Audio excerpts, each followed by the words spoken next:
Dan White, thank you for joining us here today. For those in our audience who wouldn't know you, how would you describe your journey from a professional perspective to someone who would be traditionally in a corporate environment and then now you're an author?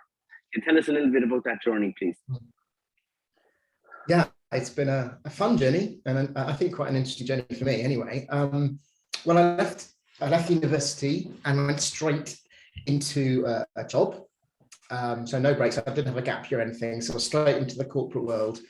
And I worked for 28 years with, well, essentially the same company. Obviously, over the years, things happened to the company. It got bought and then it got merged, etc. Like these things do. But I was effectively with that company and grew up with it, and ended up climbing that kind of corporate ladder, and had increased responsibilities, bigger projects, bigger teams, bigger budgets eventually to play with, and it was a good ride. But I think, like a lot of people, when they get into their 50s, they start to think, well, okay, is that what my burning ambition is? Do I want to carry on doing this for another 10, 20 years or something? Or do I want a little bit of a break and do something different? And I did. So that's when I got into, I suppose, a combination of writing, but also illustrating. So those are sort of two passions of mine I always had. And that's what I focused on after I left. So, yeah. So just talk to me a little bit about that transition period. Is it something that happened overnight? Is it something that was burning inside you for a while? And I like that you hit on two of your passions in terms of writing and illustration. Is that something that was very obvious to you, or is it something that wasn't so obvious when you had? I'm just curious about that transition. No, it wasn't. In a way, it was obvious that I loved illustration and frameworks and conceptualizing things. I mean, what actually happened was, over the course, I was a little bit of a magpie through that time. Yeah, a magpie for ideas and frameworks and acronyms and checklists and tips and tricks, hacks. So what I used to do is I had classic notebooks, the classic kind of, I've got one here, just a kind of normal A5 style notebook. And I'd always scribble with pencil, don't know why, thick ideas or frameworks or things I'd learned, notes to self, you know what I mean? And then the good ones, I'd put a sticky marker to remember that's a good page or something. I must come back to that. And I must have got, I think that I had this pile in the loft. And my wife wasn't that happy with this, because it was like, why are you keeping all this old stuff from 20 years ago? A pile of 50 books, 50 of these sorts of books. And I always thought, oh, I had started to bring some of those alive. And towards the end of my time in my corporate life, I was using them more and more and more. I was drawing them up, and I found that people liked them, or they found them useful.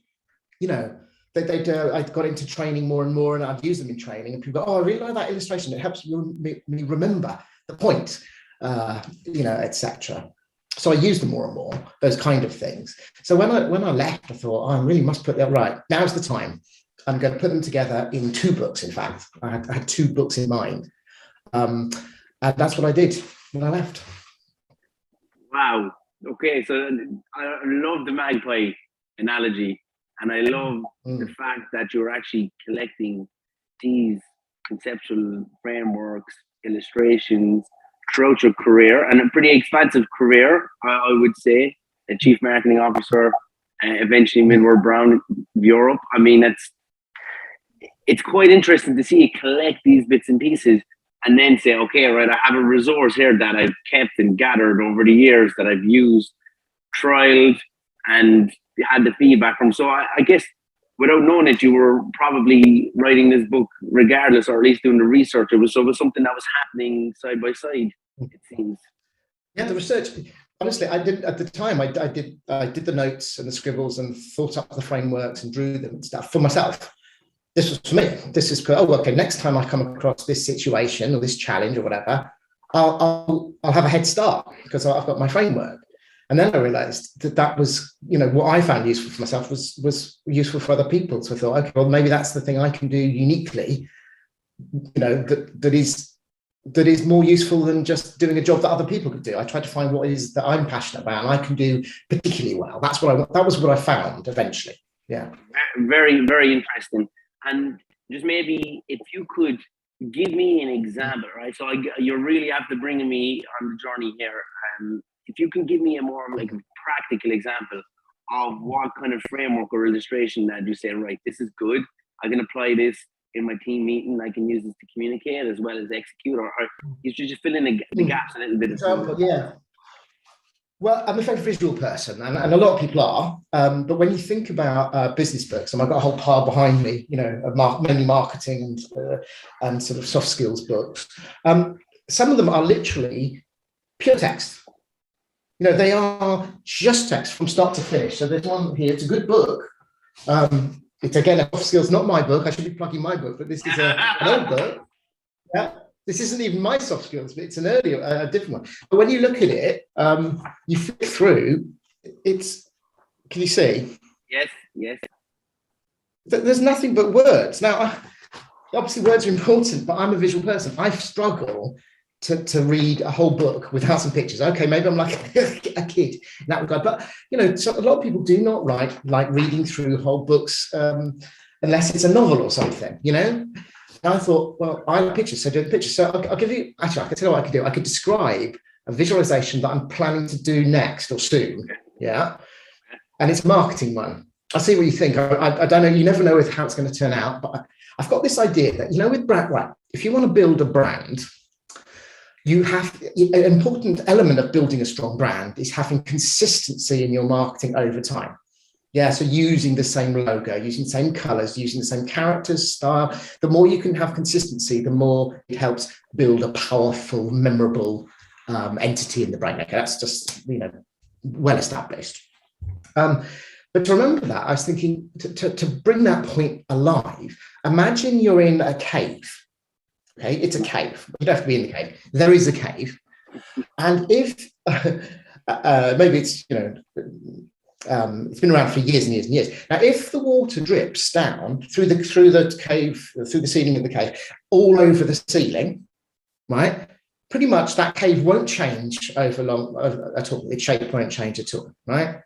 But if the drips keep coming and dripping down at one particular point, probably because it started with a little bit of rock that's, you know, tiny, a little bit lower than the rest of the ceiling, drip, drip, drip, and in exactly the same place over years and years and years, you build a stalactite.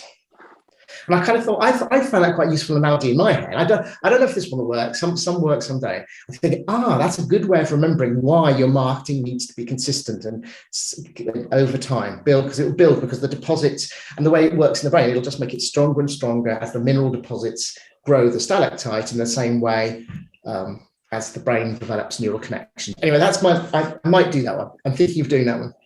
Fantastic. I think stalactites, stalagmites, I think everybody has a reserve of knowledge there that they're not using, right? So vaguely remember something. Yeah, it's just there. Exactly. So I think that's from good. school. You're harvesting some existing knowledge. I think that's fantastic. And it is untapped, the stalactites, stalagmites. I think it's a fantastic. Yeah, I don't think I've heard that used. Yeah. I think it's a fantastic analogy. The one word that was springing to my mind before you actually used it yourself was consistency, and I think that illustrates that very well. Okay, so just to bring it back a step, right? That's a good example. So for me, at least from my perspective, I see the importance of taking a step back in what I'm doing and trying to look at the broader picture, pattern of the point, not literal picture, but literally trying to say, okay, right, what is actually happening here? What's the goal? If I spend X amount of time thinking and planning and theorizing, then I'm going to be able to do this job easier, and then I'm able to going to repeat the process of this job, because I kind of like standardizing operating procedures, so SOP. But I've never how I would do that would be slightly different. I am very not textual, but I can write pretty good and structured. So irrespective of my tool of choice, right? So your tool, illustration, obviously I think there's huge advantages there in actually kind of picturing and imagining, and I think that's fantastic. What I'm trying to get here is, as somebody who'd experienced that at a senior level within the organization, how much time as a general rule of thumb, should you allocate to stepping back and just assessing the situation and really thinking about it versus actually just being in the doing phase? So I mean, you have a particular skill for that, but in general, how much would you say that someone should be stepping back? Good question. That's a very good question, actually. And that's hard to answer because obviously lots of jobs, people are very busy. They've got a lot they need to do. So it's hard to convince people that it's worth stepping back and thinking. But I do think there is actually a time benefit of doing it. In fact, the more you step back and think about something at the start, the more likely you are to do it and do it quickly and not have to redo it. So actually, it does pay back. It's just difficult. That early investment is difficult when you're busy. I don't know if it's a proportion, but I think it's even spending like 2 minutes thinking and planning something can be a reward. And I was thinking in particular about, I know it's a topic you thought we might talk, we could talk about on this podcast, which is meetings. And I'm a big believer that just a little bit of thinking when you first think we need a meeting, not just you a lot of time, but anyone who's involved in that meeting a lot of time. And actually there's a bit of a curse, a bit of a problem in a lot of businesses where meetings aren't efficient. They're not well thought through. And you could save both yourself and your whole company a lot of time if you go, and this is where I'm on the other side of me, I'm a very practical person. I do like my ideas, and that analogy I talked about is quite a fun one. But actually, I'm a believer if there is a good process for something, a step protocol for doing something well, that's been well proven, then at least try it out. And for meetings, I have got a couple of very nice frameworks that I think I started using them myself at a point through my career when the concept, I first learned about it, and it transformed my meetings completely. And okay, that's actually fantastic. I think for me, I don't want to misquote it now exactly, but I'm just going to go for it. Abraham Lincoln said that if he had 8 hours to chop down a tree, he would spend the first 6 sharpening his axe. Not 100% on the numbers there, but the concept itself, I think, is quite nice. It's like, okay, so you actually think about what you're doing, you prepare for it, and actually when you get to doing, the doing becomes a lot smoother. So I think preparation is key, and also understanding your objective is important as well. And anything really, I feel like it applies to most things in life. Like, why am I actually doing this? What is the expected result? And it really helps line up the focus of what the action needs to be. So just I'm in 100% agreement, and I'm also very intrigued here.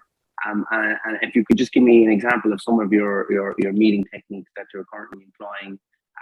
Is there any visualization tricks that you have that could help us? This is actually, this area is less about visualization, although I have done a little cartoon for it, but it's more about the actual framework, because that's my other passion, frameworks and illustration. By the way, there are similar quotes for Einstein, and I think it's not Noel Coward, who was it? A writer anyway, someone who, there were very similar things like apologies for the long letter. If I had more time, it would have been shorter. I can't remember. I'm sure you can look it up on Google, etc. Yeah, so okay, the meetings one is one of my favorite because it's transformational. I think it's two stages. The 2 stages you should use a framework are, firstly, when you're planning the meeting, thinking about the meeting beforehand, and then when you run it. So I've got 2 sort of 2 that accompany each other. And the first one, I came up with an acronym which I quite like, which is SPORT. So when you're thinking about a meeting, SPORT, S-P-O-R-T. It's not perfect because actually I usually start with O and go R and then P-T-S. So it's the wrong order. I'll have to improve it one day. But yeah, I think the most important thing for planning a meeting is being really clear from the start what the O is, what the outcome needs to be, what will need to be achieved by the end of that meeting. If it's an hour meeting, whatever, at that point. And that it could be something like a decision about X or agreement about Y. Or it could be just, make sure that everyone has a shared understanding of issue Z. That's fine. You're just going to be clear, really clear. And that's the 2 minutes. If there's one thing you do, being really clear about the tangible outcome or sometimes it's a physical thing. It could be on a flip chart, an outline for a plan for achieving something amongst the people who are running it. Strategizing. Anyway, so outcome. So think about that first, and then that naturally flows into R, which is roles. So who therefore needs to be involved? Yeah, and what do each of them need to contribute? So that really helps, because so many meetings are, we'll just have everyone, or the whole team, or just anyone we can think of will come to this meeting for an hour, and you've wasted 10 times an hour of people time. So no, this helps that. And obviously the rule of thumb is the minimum number of people who are needed for that outcome. The next one, P would be what preparation, if any, needs to be done, like who needs to do what before the meeting. That's important. Sometimes none, but sometimes some. And then time is more how long will we need, and you have to guess how long you'll need for that, and when. Obviously, when do we need to do it by, or whatever. And then S is actually the one that is usually occurs for every meeting, but is actually the easiest and almost least important, which is just what the subject of it is, just the label, the thing you put up the top of the invitation. Fine. Quite interesting, Dan. And actually, I'm just going to because we're looking at meetings all the time, and actually just even taking a step back from that a second. Actually, there's a broader piece that get your mind flowing on this one. When you say meeting, or just the definition of meeting is important. Is it a casual meeting? Is it a formal meeting? That's actually a huge thing to be able to distinguish. So for example, it's particularly now in the online world, for example, so you just jump on a chat with somebody very casually. Here's a link in the Slack or Teams or whatever it is, and then you're talking to somebody. But for me, that's either that could be a meeting, or that could be like just walking past someone's desk and just shooting the breeze really quickly. And I think that's kind of the challenge, is like when you're coming into the meeting environment, right? You're in a virtual meeting, you need to be clear. Is this just something casual, or is this something formal? And it's actually knowing when to make the call that you need to do your sport analogy or whatever preparation is you do is actually is quite difficult to kind of just really call it. And actually there's a very inverse effect. The way, and this is a very interesting, at least I think the way to ensure that you have your meetings in order is having your most important ones scheduled.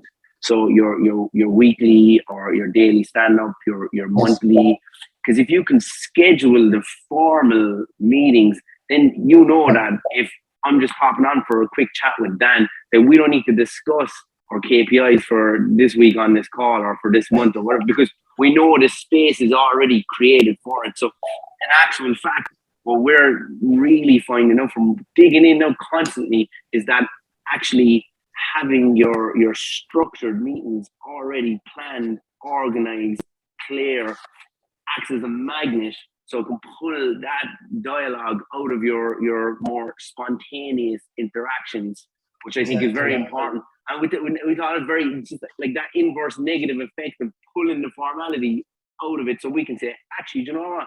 We don't need an agenda for this meeting, because this is just a spontaneous interaction where we're just shooting the breeze. I think you're absolutely right, and I think you just reminded me of a time when I was a joint team leader. There was a fashion in our company for some reason for the teams to have joint leaders, like if you quite a big team, it was about 55 people, I think it was, and there were two of us who led the team. And I remember before we were, because we knew we were going to be the team leaders, before the team was formed, we sat down and we went, what do we want from our team? And we're going to have team meetings because we believe that they will be important thing. What are we going to do? What was going to be the objective of those meetings? And therefore, what is going to be the format? So, for example, we decided one of the key objectives of a team meeting was for the team to bond, to get to know each other, to feel good about being part of the team, because that's motivational. And if you want really technical about it, it increases productivity and staff retention, both of which have a financial reward. I always try and see the line of sight through to business, even though actually making people have a good time, helping people have a good time at work has also got other benefits, obviously. Sorry, that was a bit of a tangent. But the point is, therefore, we always, early on in our meeting, or right at the beginning, we did some sort of ice-breaking kind of activity or team bonding activity, even if it only took 5 minutes. Which, so it all comes back to that for planned meetings, let's say, either team meetings or project meetings, etc., rather than informal ones. It's still about outcome. You still have to think, what's the outcome? If you want the outcome to be people to feel relaxed and happy and motivated, then at the whole team, and the team to bond, well, of course, then the role, who needs to be there? Everyone. What do we need to prepare? Probably not. We don't want it to be a burden for everyone, so no preparation, etc. So you flow from there. What should we do? Well, let's do something fun that involves people, get to know people, something that helps you get to know something you didn't know about a colleague. Brilliant. Here's the formula. Whereas a project meeting is very, very different. You're trying to do different things. Different objectives. Actually, we're seeing a lot of challenges that people are having now, or at least trying to work into their meetings, is that kind of soft opening. Just everyone. Some people are better. Ultimately, there's techniques that you can apply, and then there's also I think the personality of whoever's leading it is very important as well. Being okay with on a call with 20 people and be like, okay, I want everyone to get up and on virtual environment. I've been in a few meetings now like that, and it's actually quite good. But you need someone who's gonna be like, all right, everyone get up, So it's quite. You need to build. I think you need to build. It depends on the team. I mean, I've noticed in teams I've been involved in the past. You can't go straight to everyone stand up and jump around and express themselves in the form of expressive dance. No, it's not going to happen. But you start with something very easy, and then maybe the next meeting you might just do a little bit more. And after 6 months or a year, people know each other, trust each other, have fun, look forward to the meetings. I've had that in two teams. Not every team I've ever been part of, but you can do it.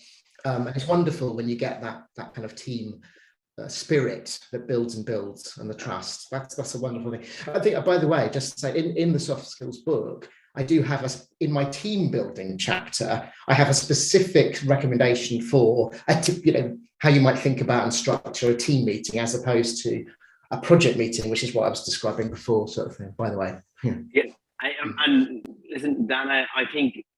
Again, I'm really loving and enjoying your energy here, and I can definitely see the experience coming through. But in that soft sense as well, I think it's very important. I think delivery and the kind of leadership aspect of that as well. My question: where can I find your books, and what are your kind of the main pieces that you have available? Because I'm sure everyone is very interested. Excellent. No, this is good because this is the plug bit, isn't it? Excellent. Thank you. Actually, a good place to start it's called smartmarketing.me, the website. Yeah, smartmarketing.me, because actually that will just give you a flavor for what I do. The illustrations, the frameworks, with a marketing spin, but a lot of it is more general than marketing on the website. The books themselves. Amazon is a good bet, or bookdepository.com. Both of those are good bets. But the easiest way to find the links is to go to the website, and there are links in the book section. Okay, and just a question then.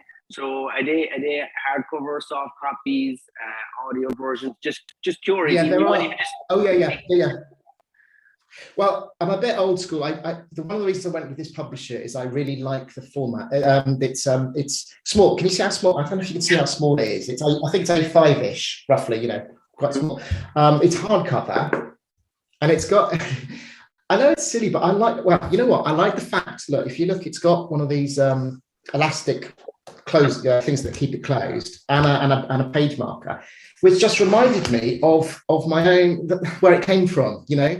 So I'm a bit sentimental. I thought, that's just wonderful. But also, it's kind of like it's meant to be a pocket guide, a practical pocket guide. You keep in in your bag or whatever, or on your shelf, and you just refer to it when you've got a new challenge. So it just felt right, you know, and it's, but of course, there are also electronic, you know, Kindle versions of them as well, of the two books as well. So, yeah, so it should be quite easy to find. Well, that's the idea, isn't it? Mental availability, physical availability being so important. Yeah. Fantastic, Dan. I think what a way to close genuinely with the cover of your book just being like an notepad. I think that's actually fantastic. It really sums up the story and the journey of how you collected and presented those.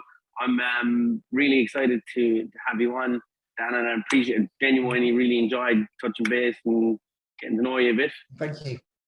You're very welcome. Thanks for having me. Cheers, right, Dan. Take care.